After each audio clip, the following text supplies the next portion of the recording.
નમસ્કાર દર્શક મિત્રો, હું છું રૂપલ વણિચિયા. સંપૂર્ણ ન્યૂઝમાં આપનું સ્વાગત છે. મકર સંક્રાંતિ પર્વને લઈ લોકો પતંગ દોરીની મોજ માણતા હોય છે, ત્યારે તેનો ભોગ આકાશમાં વિહરતા અબોલ પક્ષીઓ બનતા હોય છે. ડીસામાં પણ ઉત્તરાયણ નિમિત્તે 25થી વધુ પક્ષીઓ ઘાયલ થતા સેવાભાવી યુવકો દ્વારા આયોજિત પક્ષી બચાવો સારવાર કેમ્પમાં આ પક્ષીઓને સારવાર અપાઈ હતી. મસ્તીનો તહેવાર બની ગયેલી ઉત્તરાયણ પર્વમાં આકાશમાં ઉડી રહેલા પતંગોથી આકાશમાં મુક્ત મને વિહરતા પક્ષીઓનો ભોગ લેવાય છે. ત્યારે ડીસામાં છેલ્લા ઘણા વર્ષોથી સેવાભાવી જૈન યુવકની અખિલ ભારતીય શ્રી રાજેન્દ્ર જૈન તરુણ પરિષદ શાખા અને જય જલિયાણ ગૌસેવા ટ્રસ્ટ દ્વારા પક્ષી બચાવો કેમ્પનું આયોજન કરવામાં આવે છે, જેમાં ઉત્તરાયણ પર્વમાં પતંગ દોરીથી ઘાયલ થયેલા પક્ષીઓની સારવાર કરવામાં આવે છે.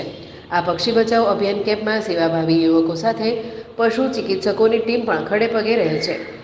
આ વર્ષે ઉત્તરાયણના દિવસે ડીસામાં રાજેન્દ્ર જૈન તરુણ પરિષદ અને જય જલિયાણ ગૌસેવા ટ્રસ્ટ દ્વારા યોજાયેલા પક્ષી બચાવો અભિયાન કેમ્પમાં 25થી વધુ ઘાયલ પક્ષીઓની સારવાર કરવામાં આવી હતી, જેમાં કબૂતર, કાગડા અને બાજ પક્ષીઓને સારવાર માટે કેમ્પ પર લાવી જરૂરી સારવાર કરી પક્ષીઓને ત્યાં જ પાંજરામાં રાખી ચણ અને પાણીની વ્યવસ્થા કરવામાં આવી હતી.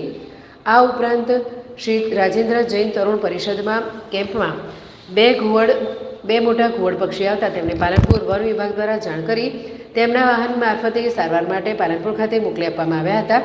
ઉલ્લેખનીય છે કે પતંગ રસિયા પતંગ ચગાવવાની પોતાની મસ્તીની મોજ માણી હતી અને તેનો ભોગ અબોલ પંખીઓ બન્યા હતા.